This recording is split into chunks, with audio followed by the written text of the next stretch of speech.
Alors dans un contexte un peu spécifique en ce moment, hein, en janvier 2025, le marché français de la moto connaissait un ralentissement notable. Alors pourquoi il y a un ralentissement? Tu vas voir qu'il y a des trucs qui me paraissent pas très nets et donc on va décortiquer un petit peu tout ça.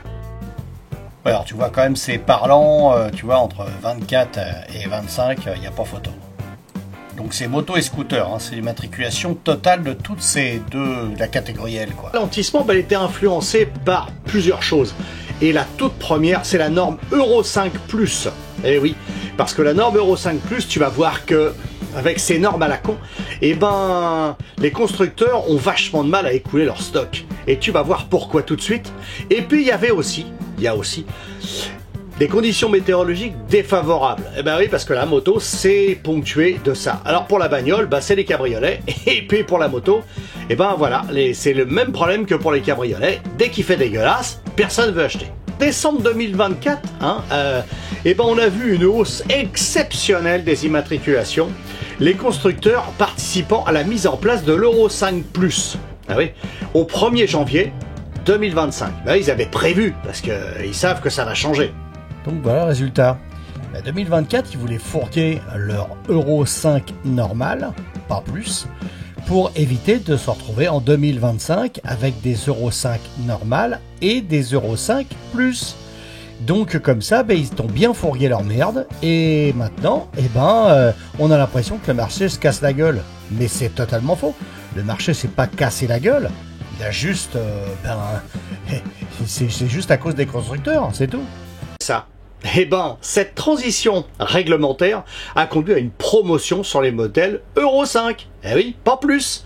Puisque pour 2025, il fallait qu'ils écoulent les Euro 5 déjà. Oui, ça a influencé les ventes de janvier. D'un seul coup, les ventes de janvier, elles avaient explosé. Alors, en janvier 2025, 9160 motos et scooters ont été immatriculés. Alors, soit une baisse de 15,3% par rapport à janvier 2024. Et c'est normal, hein, c'est l'effet domino. Et tu vas voir, les 125 résistent avec une hausse de 0,8%, totalisant 2692 immatriculations. Donc, par effet domino, les motos de plus de 125 cm3, ils enregistrent une diminution de 20,7% pour le rapport de janvier 2024. Tu vas me dire, quelle influence par rapport à moi qui est telle ou telle marque? Par effet domino, comme je te l'ai déjà dit, ta marque, elle risque d'être décalée par rapport aux autres si tu en as une qui marche mieux et moins bien pour les autres. Donc, il faut bien regarder et te renseigner parce que tu verras que ça aura une influence sur les pièces, sur l'entretien de ton véhicule et puis sur les retours. Parce que je te ferai un jour une vidéo sur les retours de toutes les marques. Tu vas tomber du plafond. Alors, pour commencer, Honda domine le marché avec 2581 immatriculations. Et puis, sont suivis de très près, par Kawasaki et Yamaha. Tu vas me dire pourquoi les 125 sont mieux vendus. Tu verras parce que la Honda Forza 125, c'est le leader des ventes. Alors ça, c'est très parlant et tu vas voir pourquoi après. Ça se distingue avec 438 unités vendues depuis janvier. En janvier, pardon. Ouais, tu vois, la Forza, ça y va. Bon, c'est l'effet moto-taffeur, tu sais.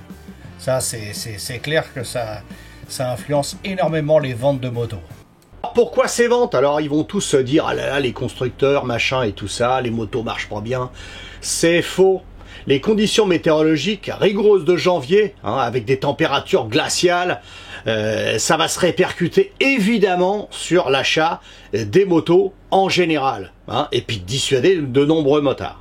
Mais tu vas voir, les experts, je suis mort de rire parce que les experts, j'ai lu ça dans un truc, anticipent la reprise progressive des ventes à l'arrivée des beaux jours, sans déconner. On le sait, Mais de toute façon, ça changera pas le problème parce qu'il va falloir que les constructeurs se mettent à la norme Euro 5+, pour pouvoir arriver à fourguer leur bécane. Parce que pourquoi? Il va falloir se mettre à la page, les gars. Parce que pendant des années, il n'y a pas eu beaucoup de surveillance, on va dire, sur la pollution des machines, mais maintenant, comme c'est un petit peu bridé, on s'étonne que le prix des motos monte, et puis que les normes évoluent à chaque fois, et ça va être de plus en plus drastique. Alors je peux te dire qu'en ce moment, les professionnels du secteur, Bah, ils sont pas à la fête, hein. Et puis ça flippe pas mal parce qu'ils ont vraiment envie que ça reparte. Il y en a qui sont vraiment dans la mouise. Alors ils espèrent que les ventes vont repartir dans les mois à venir et puis qu'on va avoir un bel été pour pouvoir motiver les motards à ressauter sur leur machine. Mais attention, c'est pas tout. Tu vas voir que toutes les normes Euro 5 normales et pas plus, eh ben ils vont essayer de te les refiler dans les concessions. Et puis comme c'est des jeunes qui vont avoir leur première moto là pour le printemps, eh ben ça va essayer de fourguer ces machines-là. Le problème de ces motos-là, c'est que elles vont très vite arriver un petit peu limite en pollution et qui vont se retrouver coincées au bout d'un moment. Et évidemment plus tôt que ceux qui auront acheté une Euro 5 plus. Alors attention, toi jeune motard qui vient d'avoir le permis, attention à ce que tu vas acheter. Regarde bien qu'elle soit Euro 5 plus parce que tu vas gagner un petit peu en année et pour la revente au cas où celle-ci sera un petit peu pour débuter et que tu voudrais passer sur quelque chose de mieux ou qui te fait plus plaisir, méfie-toi qu'elle soit bien Euro 5 plus. Alors oui, c'est plus cher, oui, c'est un vrai problème parce que tu vas te retrouver avec une moto ultra récente et avec les problèmes qui vont avec, hein. Bah oui, parce que la norme Euro 5 plus, ça dépend des marques et ça dépend ce qu'ils ont modifié sur les machines pour avoir le petit plus. Donc là, après, ça devient des motos un petit peu plus pointues. Et des fois, il y a des retours, ils n'ont pas le temps de les essayer, tu sais très bien, je te l'ai déjà dit sur cette chaîne. Et donc, méfie-toi un petit peu de ce que tu peux acheter en concession, en neuf. Et attention, pour le contrôle technique moto, là, ils sont en train de te mettre dedans que c'est 2017, 2018, 2019, les motos qui doivent passer cette année en 2025. Regarde bien ta carte grise, regarde bien comment tu peux le passer en fin d'année. Mais moi je te déconseille d'y aller, bien sûr faut continuer le boycott au maximum. Si tu dois le vendre ou l'acheter, c'est toujours le même problème, il y a toujours un risque. Mais méfie-toi bien parce que petit à petit, ça va devenir très compliqué de pouvoir acheter une moto plus récente parce qu'il y a énormément de retours sur les motos neuves et il y a plein de motards qui veulent pas acheter de motos toute neuve. Et pour te dire sur la chaîne, pour les dernières infos de la chaîne elle-même, eh ben je te remercie pour tout ce qui a été envoyé par mail, hein, toujours la même adresse, c'est ici que ça se passe, hein. Eh ben tu vas pouvoir continuer à m'envoyer des mails parce que c'est très important pour avoir des informations fraîches qui te concernent directement et qui ne soient pas que de l'actualité, puisque tu sais très bien que je recoupe au maximum les informations et j'essaye de dénoncer les fakes. Dans une prochaine vidéo, je balancerai certains fakes qui ont été balancés sur Facebook. C'est le temple du fake, Facebook. J'ai jamais vu autant de conneries inscrites sur ce réseau social. C'est délirant. Alors surtout, tu continues à m'envoyer tes mails. Tu continues à regarder bien la chaîne. T'as intérêt. Et puis, je remercie tous les nouveaux abonnés. Ça marche toujours aussi bien. C'est vachement intéressant de discuter avec toi.